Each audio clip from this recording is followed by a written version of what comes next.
오늘 주신 하나님의 말씀은 민수기 11장 1절에서 6절까지의 말씀입니다. 여호와께서 들으시기에 백성이 악한 말로 원망하며 여호와께서 들으시고 진노하사 여호와의 불을 그들 중에 붙여서 진영 끝을 사르게 하시매 백성이 모세에게 부르짖음으로 모세가 여호와께 기도하니 불이 꺼졌더라. 그곳 이름을 다베라라 불렀으니 이는 여호와의 불이 그들 중에 붙은 까닭이었더라.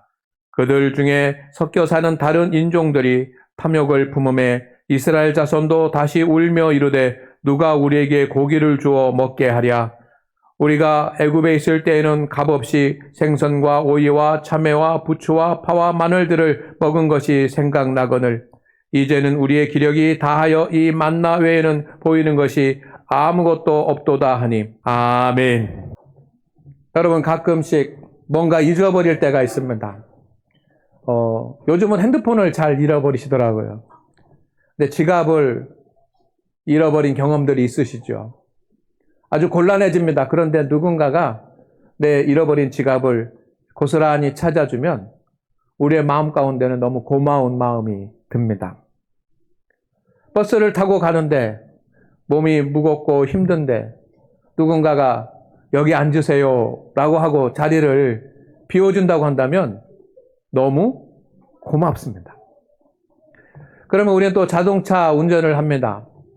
차선을 바꿔서 좀 끼어들어야지만 되는데 막 깜빡이를 놓고 가도 안 비켜주고 막 하면은 짜증이 나지 않습니까?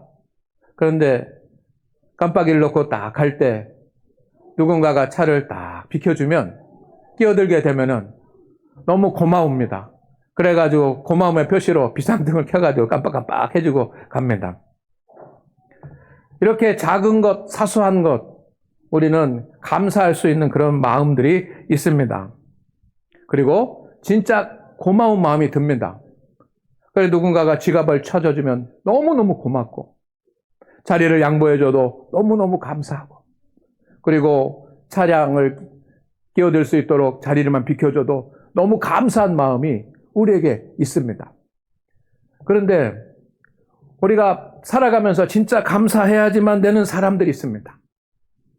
그런데 그들에게는 감사가 너무 인색한 것 같습니다.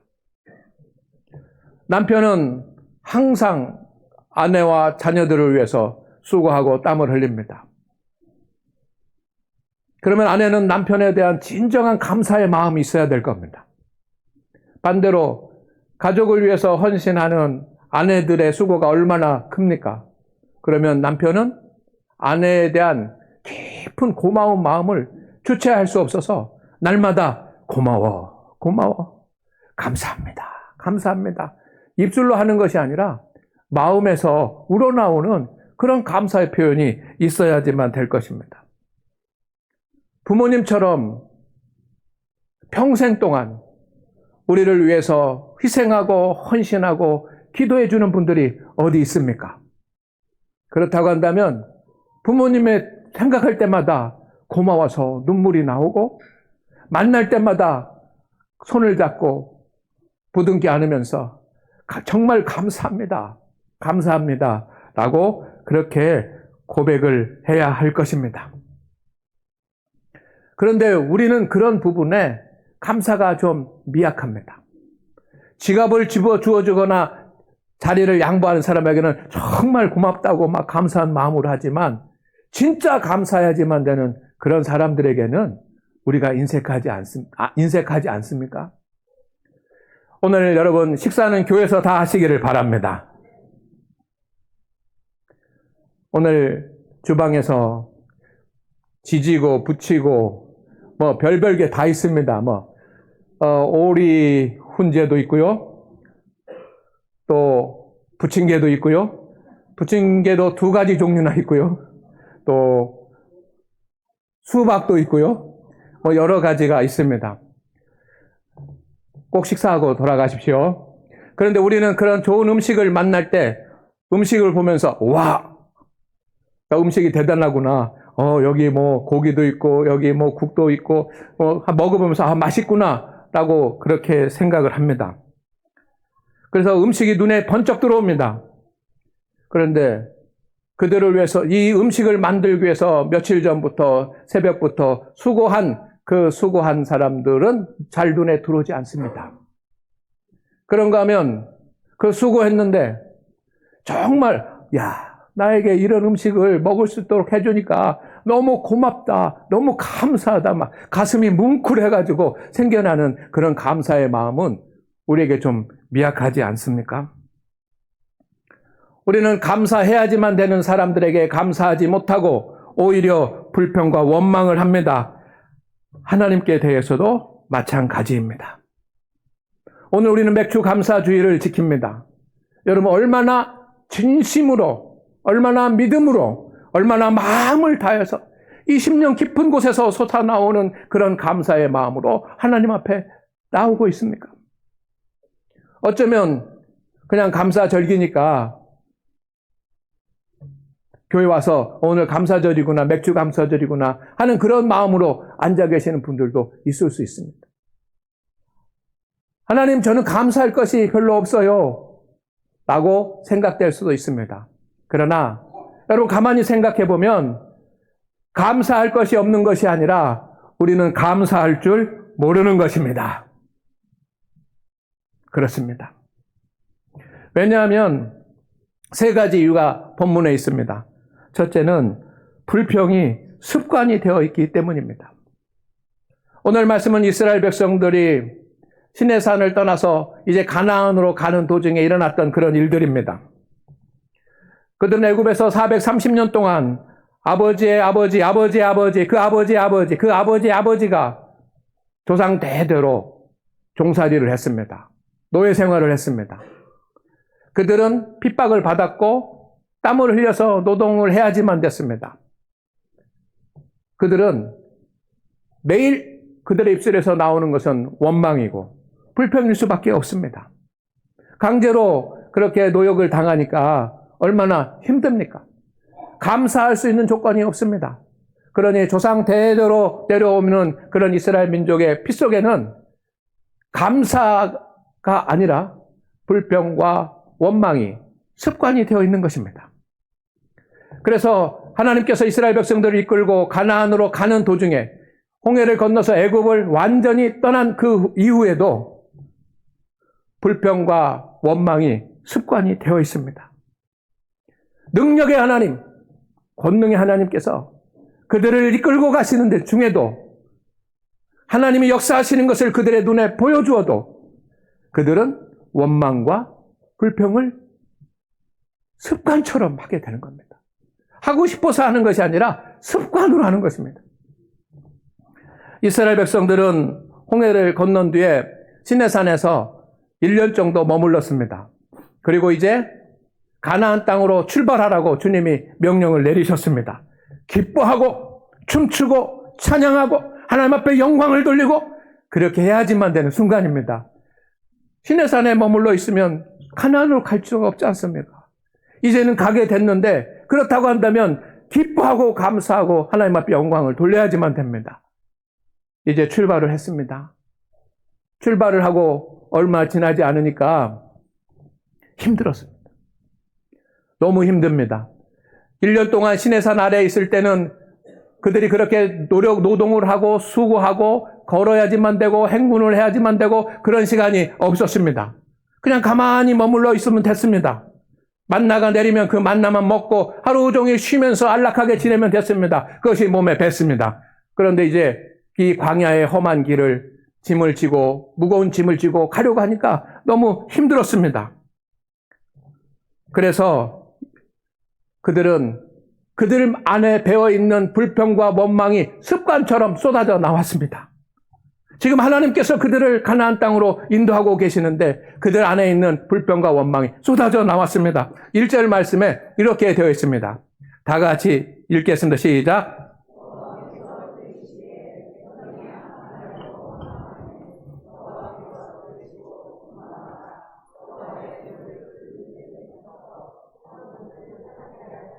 아멘. 지금 짐을 짊어지고 광야를 지나서 가나안 땅으로 가는데 다리도 힘들고 허리도 아프고 무거운 짐도 힘들고 괴로우니까 그들은 하나님 앞에 악한 말로 원망했다 그랬습니다. 하나님 앞에 원망을 쏟아놓았습니다. 원망이 스스로 나오는 겁니다. 불평이 저절로 나오는 것입니다. 그런데 그냥 보통 원망하는 것이 아니라 어떤 말로? 악한 말로. 저는 이 악한 말로라고 하는 단어를 보면서 너무 두려웠습니다. 왜 악한 말로라고 표현을 해놨을까? 하나님을 원망하고 불평하는데 어떤 말로 하지 않고 그냥 딱 뭉뚱그려가지고 악한 말로라고 했습니다. 이 악한 말로는 뭐냐?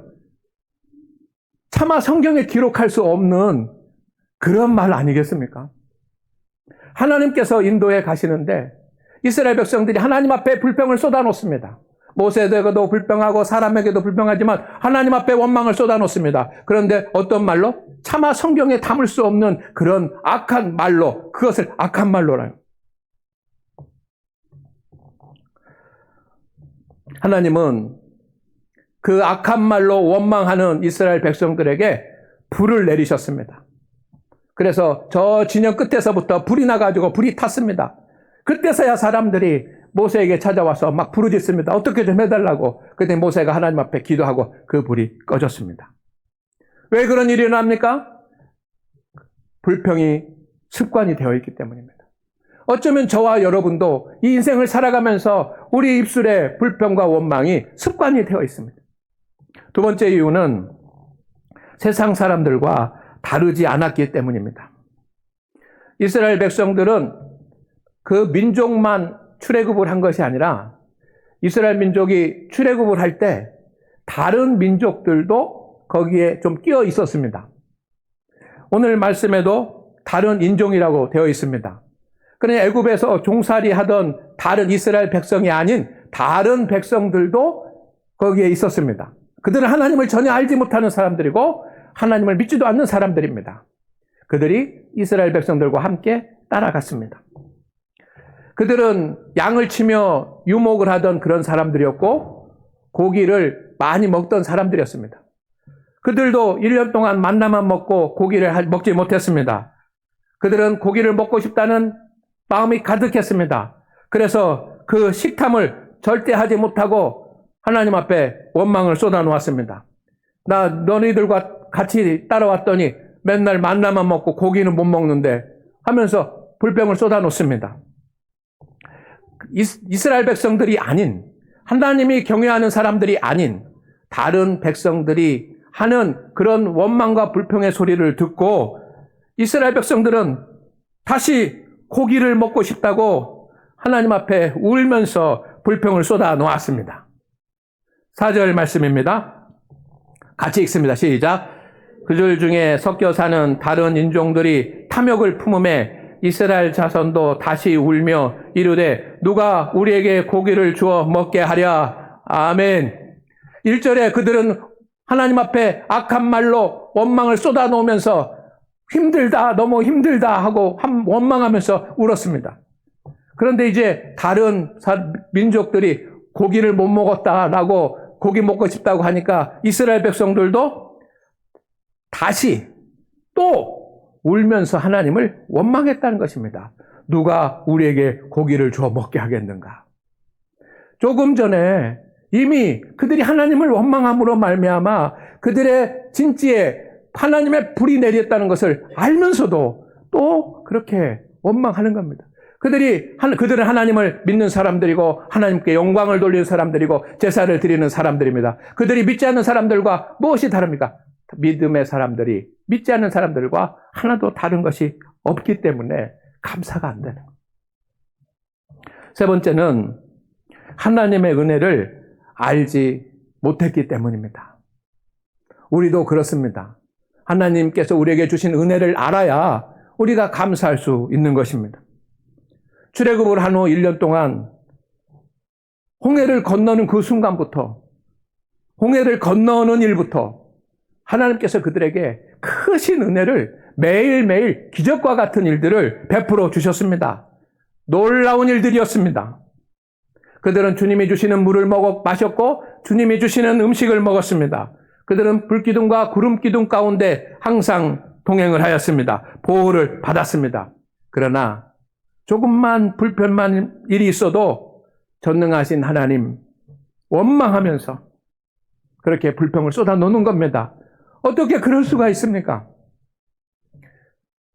그것은 하나님의 은혜를 자신이 받아야지만 하는 당연한 권리라고 착각했기 때문 아니겠습니까? 전혀 당연하지도 않은데 어떻게 이스라엘 백성들이 하나님의 그 크신 은혜와 기적을 받아야지만 되는 당연한 사람들입니까? 당연하지 않은 연약하고 부족한 사람들입니다. 그런데 그들은 하나님께서 베풀어 주시는 것을 당연하다고 생각을 했습니다. 그러니 감사를 할 수 없는 겁니다. 부부간에도 마찬가지입니다. 남편이 아내에게 하는 일은 당연한 일이고 아내가 남편에게 하는 일은 당연한 일이고 부모가 힘써주고 희생해주고 헌신하는 것은 부모의 책임이고 그렇게 생각한다면 감사할 수 없는 것입니다. 그러나 오늘 맥주 감사를 지키는 우리 성도 여러분, 감사는 하나님의 명령입니다. 따라하겠습니다. 감사는 하나님의 명령입니다. 감사는 선택이 아니라 성도의 의무입니다. 시편 136편 1절 말씀입니다. 여호와께 뭐하라? 감사하라. 하나님의 대선언입니다. 감사하라라고 한 이 말은 명령입니다. 주님 앞에 서는 때까지 계속 한 번만 하고 끝나고 1년에 맥주감사, 추수감사 2번 드려야지만 되는 것이 아니라 끝까지 해야지만 되는 하나님의 명령입니다. 하나님의 다스림을 받는 성도의 가장 기본적인 태도가 감사입니다. 두 번째는 모든 일에는 감사의 이유가 있습니다. 우리는 데살로니가전서 5장 18절 말씀을 잘 압니다. 범사에 감사하라. 이는 그리스도 예수 안에서 너희를 향하신 하나님의 뜻이니라. 범사에 감사하라. 여러분 어떻게 범사에 감사할 수가 있습니까? 그 범사라고 하는 것은 기쁜 일도 있고 슬픈 일도 있고 성공하는 일도 있고 실패하는 일도 있고 좋은 일도 있고 나쁜 일도 있는데 어떻게 범사에 감사할 수 있습니까? 환난과 고난과 수고와 무거운 짐을 지고 있는 중에도 크게 어떻게 감사할 수가 있습니까? 어떻게 크게 감사할 수가 있습니까? 온전하게 감사를 드릴 수가 있습니까? 그것은 모든 일에는 감사해야 될 이유가 있기 때문입니다. 하나님이 우리에게 모든 것을 다 주시지 않았습니까? 환난을 당해도 그 환난 가운데 감사의 이유가 있고 시련을 당해도 그 시련 가운데 감사의 이유가 있고 시험을 당해도 그 시험 가운데 감사의 이유가 있습니다. 9가지 어려운 이유가 있지만 그 중에 한 가지 감사해야지만 되는 이유를 찾아낼 수 있는 것이 믿음입니다. 그리고 그 감사의 이유를 찾아서 하나님 앞에 감사하는 성도에게 하나님께서 능력을 주십니다. 그에게 10가지, 20가지, 100가지 감사의 조건이 나타나도록 하나님께서 역사하십니다. 모든 일에는 감사해야지만 되는 이유가 있는 겁니다. 그것을 찾는 것이 믿음입니다. 그러나 믿음이 없는 사람은 원망과 불평의 이유만 찾을 수밖에 없습니다. 그것만 보입니다. 우리 장학교회 성도들은 감사의 이유가 보이기를 원합니다. 남편에게도 아내에게도 자녀들에게도 내 인생에도 주님의 교회에도 하나님 앞에서도 감사의 이유가 먼저 크게 보이기를 주의 이름으로 축원을 드립니다. 감사는 믿음 위에 자라나는 새싹입니다. 골로새서 2장 7절 말씀입니다. 그 안에 뿌리를 박으며 그 안이 무엇입니까? 그가 누구입니까? 예수 그리스도입니다. 예수 그리스도 안에 뿌리를 박으며 세움을 받아 교훈을 받은 대로 믿음에 굳게 서서 감사함을 넘치게 하라. 예수 그리스도 안에 온전히 거하십시오. 한쪽 발만 넣는 것이 아니고 반에 반만 넣는 것이 아니고 온 몸을 예수 그리스도 안에 거하게 하십시오. 그때서야 믿음이 생깁니다. 그리고 믿음 안에 서게 될 때 제일 먼저 일어나는 영적인 은혜가 무엇이냐면 감사하게 되는 것입니다. 믿음에 굳게 서서 감사함을 넘치게 하라. 믿음에 서면 감사가 되게 되어 있습니다. 온전한 감사가 없으면 아직 믿음 가운데 서지 못하고 있다는 증거입니다. 오늘 우리는 맥주 감사절을 지킵니다. 온전히 이 하나님께서 명하신 그 명령을 원망의 이유, 불평의 이유를 찾는 것이 아니라 감사의 이유를 찾아서 감사할 수 있는 우리 장안교회 성도들이 되기를 주의 이름으로 축원을 드립니다. 그때에는 감사하는 성도에게만 주시는 하나님의 특별한 은혜가 있습니다. 여러분, 감사를 드리는 것이 여러분의 습관이 되시기를 주의 이름으로 축원을 드립니다. 불평이 습관이 되고 원망이 습관이 되면 안 됩니다. 감사가 습관이 돼야지만 됩니다. 9가지 원망의 이유가 있지만, 불평의 이유가 있지만, 그 중에 한 가지 감사의 이유를 찾아서 감사하는 그 감사가 습관이 돼야지만 됩니다. 그래야 우리가 믿음 가운데 살고 하나님의 은혜를 받습니다. 첫째, 감사할 때 하나님의 평강이 임하고 마음과 생각이 흔들리지 않습니다. 하나님의 평강이 언제 우리의 마음 가운데 임합니까? 하나님 앞에 엎드려서 감사를 드릴 때입니다. 빌립보서 4장 6절, 7절 말씀입니다. 아무것도 염려하지 말고 다만 모든 일에 기도와 간구로 너희 구할 것을 감사함으로 하나님께 아뢰라. 그리하면 지각에 뛰어난 하나님의 평강이 너의 마음과 생각을 지키시리라. 너의 구할 것을 감사함으로 하나님 앞에 아뢰라.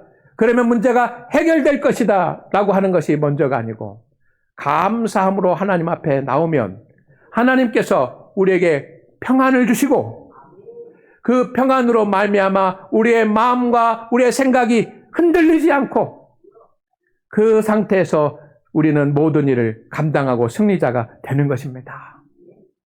하나님께서 주시는 평강이 여러분의 마음 가운데 임하도록 하나님 앞에 감사를 드립시다.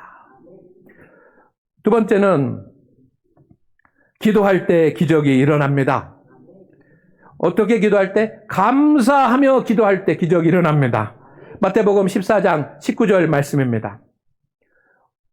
다 같이 읽습니다. 시작. 무리를 명하여 잔디 위에 앉히시고 떡 5개와 물고기 2마리를 가지사 하늘을 우러러 축사하시고 떡을 떼어 제자들에게 주심에 제자들에게 무리에게 주니. 아멘. 이후에 오병이어의 역사가 일어났습니다. 5,000명이 먹고 12강줄이가 남는 역사가 일어났습니다. 그런데 주님께서 하신 모습을 보십시오. 주님께서는 이 오병이어 물고기 2마리 보리떡 5개를 가지고 하나님 앞에 축사하셨습니다. 축사하셨다는 말은 감사하고 하나님 앞에 기도했다는 뜻입니다. 주님은 말씀으로만 다 하실 수 있습니다. 이거 갖다 주어라. 그대로 먹게 하실 수 있습니다. 주님께서 바다의 물을 잔잔하게 하실 때 축사하시고 난 뒤에 바다가 잠잠해진 것이 아닙니다. 그냥 잠잠하라 하니 바다가 잠잠해졌습니다. 하나님의 아들이십니다. 하나님이십니다. 말씀만 하시면 능히 모든 것을 하실 수 있습니다. 그런데 이 오병이어의 역사 가운데는 좀 다릅니다. 주님이 많은 사람들이 지켜보는 가운데서 모든 사람들이 주님의 손과 이 오병이어에 집중되어 있을 때 주님은 그것을 들어서 축사하십니다. 감사. 하나님 앞에 감사를 드리면서 하나님 앞에 기도를 합니다. 왜 그랬겠습니까? 오늘 여러분에게 이 메시지를 전하기 위해서가 아니겠습니까? 우리에게 오늘 성경을 통해서 이 말씀을 주시기 위해서 축사를 하신 것입니다.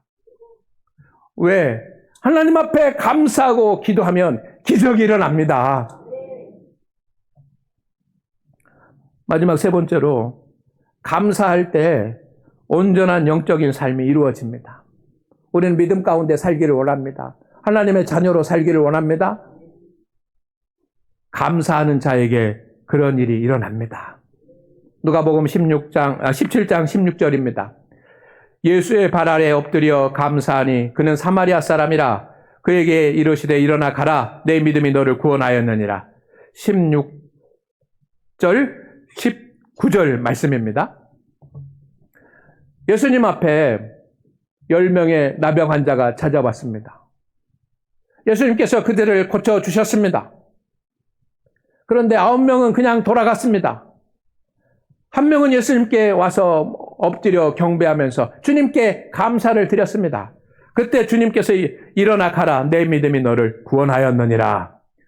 9명은 몸만 치유받았습니다. 그들은 구원받지 못했습니다. 그런데 이 한 명의 나병 환자 사마리아인은 몸도 치료받고 영혼이 구원받아서 천국의 백성이 되었습니다. 하나님의 자녀가 되었습니다. 무엇할 때? 감사할 때. 진정으로 우리의 마음 가운데 하나님에 대한 감사가 나올 때 우리는 하나님의 자녀가 되는 줄로 믿습니다. 오늘 우리 성도 여러분, 오늘 맥주 감사절을 온전하게 지키시기를 주의 이름으로 축원을 드립니다. 그러나 맥주 감사절을 지키는 것만이 아니라 우리는 감사가 습관이 돼야지만 됩니다. 매일매일 하나님 앞에 예배를 드리면서 하나님 앞에 감사하십시다. 하나님 앞에 찬송을 드리십시오. 그러면서 하나님 앞에 감사하십시오. 그리고 주님께서 여러분에게 맡기신 일을 충성을 다해서 감당하시면서 하나님 앞에 감사하십시오. 때로는 물질로 하나님 앞에 예물을 드리면서 감사하시기를 주의 이름으로 축원을 드립니다. 처음에는 힘들고 온전하지 않지만 매일 그렇게 계속해서 또 감사하고 또 감사하고 또 감사할 때 우리는 감사가 습관이 되는 사람이 될 것이고, 감사가 습관이 되는 그 성도에게 하나님께서 평강을 주시고 하나님께서 기적을 베풀어 주시고 하나님께서 영적인 사람으로 세워주실 줄로 믿습니다. 하나님, 오늘 우리 장안교회 모든 성도들 위해 함께하여 주시옵소서. 감사가 습관이 되게 하여 주시옵소서. 감사가 우리의 체질이 되게 하여 주시옵소서. 오늘도 온 마음을 다해 감사하는 주의 성도들을 이 감사를 주께서 받아 주시옵소서. 예수님의 이름으로 기도드립니다. 아멘.